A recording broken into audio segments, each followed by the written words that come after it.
Jai Hind everyone. AFCAT 1 2025 examination has now been conducted and I hope that all of you have given your best in the examination. आप सभी ने तैयारी अच्छे से की थी और मेरा मानना है कि आपने एग्जाम में भी अपना बेस्ट दिया है. Now leave everything on to God. Okay, तो अब ये मत सोचिए कि क्या होगा, पेपर टफ होगा, नॉर्मलाइजेशन होगा, सेलेक्ट होंगे नहीं होंगे. This is secondary. Okay, the best part is that you have given your best in the examination, so now don't bother yourself. Okay, अब आगे क्या क्या चीजें करनी है वो मैं आप लोगों के साथ इस वीडियो में डिस्कस करूंगा. अब स्टूडेंट्स का कल एग्जाम खत्म होने के बाद से ही स्टूडेंट्स के मन में डाउट आ रहा है कि सर कब तक रिजल्ट आ जाएगा, एक्सपेक्टेड कट ऑफ क्या होने वाली है, फिर एएफएसबीज कब से आएंगे. okay. इन सभी चीजों को आज इस वीडियो में मैं आपके सामने डिस्कस करूंगा.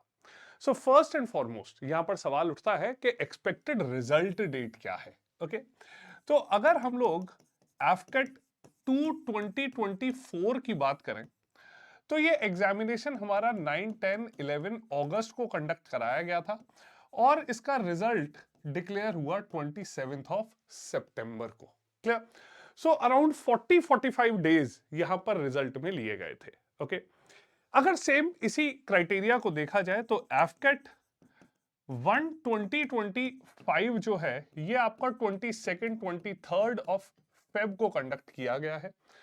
सो expected results okay will be in the last week of March to first week of April. Okay, so result आपके लास्ट वीक ऑफ मार्च या फर्स्ट वीक ऑफ अप्रैल तक आ जाएंगे. ओके, तो बिल्कुल तब तक चिंता मत कीजिए. ओके, और आपका जो नेक्स्ट सीडीएस का एग्जाम है उसे टारगेट कीजिए. Clear? So expected result date for AFCAT 1 2024 is somewhere around the last week of March और the first week of April. Okay, अगली चीज आती है कि एग्जाम का डिफिकल्टी लेवल क्या रहा. ओके, सो स्टूडेंट्स के फीडबैक और जैसे क्वेश्चंस उन्होंने बताए, ओके, उसके हिसाब से मुझे ऐसा लगता है कि डे 1 और डे 2 की अगर बात की जाए, ओके, तो दोनों ही दिन जो फर्स्ट शिफ्ट रही, ओके, दोनों ही दिन फर्स्ट शिफ्ट जो थी, ओके, वो मॉडरेट के अराउंड रही. ठीक है, और थोड़ा सा कुछ क्वेश्चन ऐसे थे जो डिफिकल्टी लेवल के अराउंड गए. ठीक है, बट सेकंड शिफ्ट की अगर बात की जाए, ठीक है, सेकंड शिफ्ट की अगर हम लोग बात करते हैं तो सेकंड शिफ्ट डे 1 पर भी फर्स्ट शिफ्ट के मुकाबले टफ थी और देखा जाए तो डे 2 की जो सेकंड शिफ्ट थी, ठीक है, वो सभी दिनों के मुकाबले थोड़ी सी टफेस्ट रही. क्लियर? ओके, सो यहां पर एग्जाम का अगर ओवरऑल हम डिफिकल्टी लेवल एक्सपेक्ट करते हैं, ठीक है, so exam was more on the difficult side. Okay, exam difficult था अब की बार, क्योंकि अब की बार पेपर में कुछ चीजें बहुत अनएक्सपेक्टेड देखी गई. जैसे इंग्लिश में जो वोकैब पार्ट था that was difficult. Okay, vocab part काफी डिफिकल्ट आया था. ठीक है, उसके बाद जीके की अगर बात करें तो जीके मेजॉरिटी ऑफ क्वेश्चंस जो थे वो मॉडरेट थे. ठीक है, बट कुछ क्वेश्चंस ऐसे थे जो काफी ट्रिकी थे, जिनकी लैंग्वेज जो थी उसे समझना थोड़ा सा डिफिकल्ट था. जैसे महाकुंभ डिस्ट्रिक्ट की बात की गई थी. Okay, so there were a few things, okay, which were slightly complex. Okay, इसके अलावा अगर मैथ्स की हम लोग बात करते हैं तो मैथ्स एक्सपेक्टेड ही था. ओके, हर बार पेपर में मैथ्स के क्वेश्चंस, कुछ क्वेश्चंस ऐसे आते हैं जिनमें कैलकुलेशंस बहुत डिफिकल्ट, बहुत लेंदी हो जाती हैं और कुछ क्वेश्चंस ऐसे होते हैं जो डुएबल होते हैं. क्लियर? तो मैथ्स का जो पार्ट था वो एक्सपेक्टेड था and that was around the moderate. Okay, overall अगर रीजनिंग देखा जाए तो रीजनिंग वाज ओके इजी.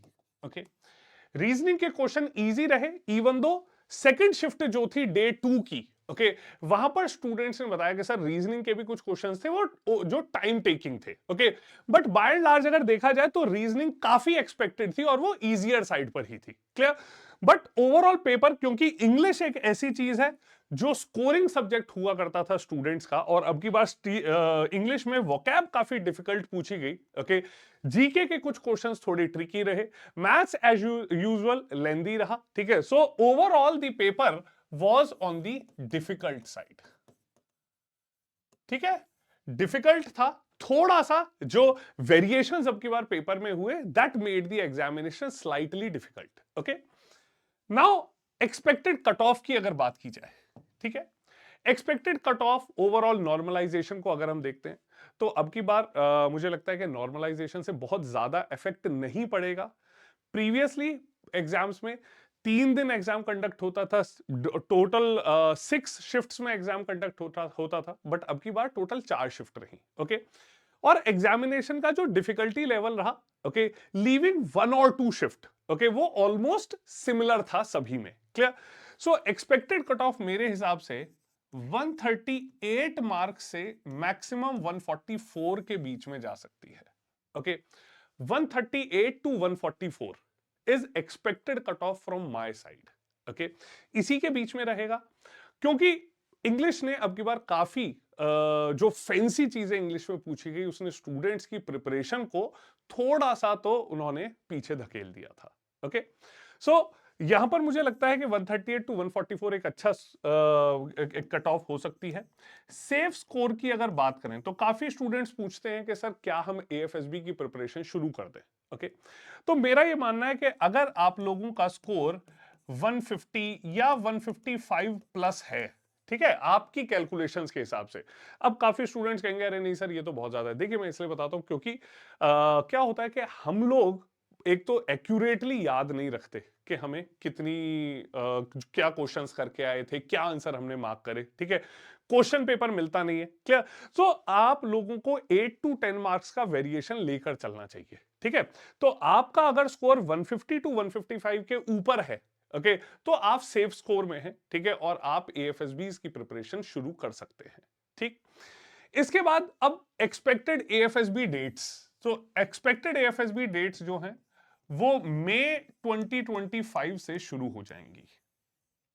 ठीक है, ध्यान रखिए कि यहां पर आपका जो एफकेट 1 2025 है इसकी डेट ऑफ ज्वाइनिंग जो है दैट इज जनवरी 2026। क्लियर?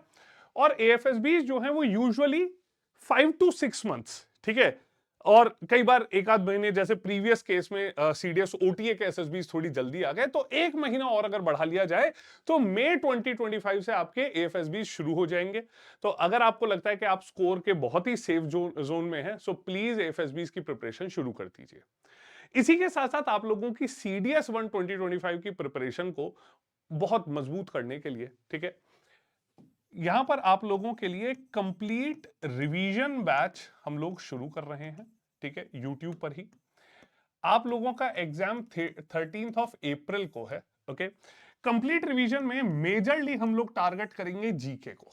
ठीक है, so complete history, polity, geography, economics, current affairs, complete science, ये सारी चीजें आपको मिलेंगी। ठीक है, प्राइमरीली डिफरेंट टाइप्स के टफ टफ क्वेश्चंस को डेली प्रैक्टिस करेंगे, और उसके साथ साथ कुछ इंपॉर्टेंट टॉपिक्स की वीडियोस भी हम लोग शेयर करेंगे। ठीक, तो कंप्लीट जीके रिवीजन ये स्टार्ट हो जाएगी and this will start from 1 March. Okay, तो बिल्कुल आप लोग निश्चिंत रहिए। Okay, please do share the word with your friends. Okay, daily 9 PM आपको लाइव क्लासेस मिलेंगी, वहां पर डिटेल में टॉपिक वाइज क्विज डिस्कस करेंगे। ठीक है, इसके साथ साथ आकाश सर और मैं करंट अफेयर्स का भी आपके लिए कंप्लीट एक कैप्सूल लेकर आएंगे। आकाश सर जो अपना बिल्कुल फ्लैगशिप प्रचंड लाते हैं वो भी लेकर आएंगे, और मैं भी इसके साथ साथ आपके करंट अफेयर्स में काफी चीजों को कॉम्प्लीमेंट करूंगा। Okay, so please do not worry, you will find each and everything here. Okay, 1 मार्च से स्टार्ट हो जाएगा, जीके पर टारगेट करेंगे। इसके साथ साथ हम लोग इंग्लिश और मैथ्स के भी प्रैक्टिस सेशंस आपको मिलेंगे। Clear? So you will find complete preparation for the CDS 1 2025 examination. Okay, तो यहां पर कंप्लीट आपको around 40-45 days of complete CDS preparation मिलने वाला है। सो please do join us from 1 March itself. Okay, तो ये सभी चीजें आपको मिलेंगी। अगर आप लोग आज पहली बार इस यूट्यूब चैनल पर आए, वीडियो देख रहे हैं, तो please do subscribe to this channel. Okay, इसके अलावा अगर आप लोगों के कोई डाउट भी हैं तो आप मुझे व्हाट्सएप कर सकते हैं on this number. Okay, 9910267877। Okay, WhatsApp groups भी हैं स्टूडेंट्स के जहां सभी अपडेट्स आती हैं। Okay, so please do drop me a message and I will make you part of the WhatsApp groups as well. Okay, so यहां से preparation को स्ट्रीमलाइन कीजिए। कट ऑफ को लेकर बहुत ज्यादा परेशान मत होइए। अगर आपने एग्जाम अच्छा दिया है तो everything will be fine. Okay, so I hope ये वीडियो आपको अच्छा लगा होगा। Okay, please do like it and do share it with your friends. Okay, and I will come up next with some more important content in the next session. Okay, so I'll see you all in the next session. Jai Hind.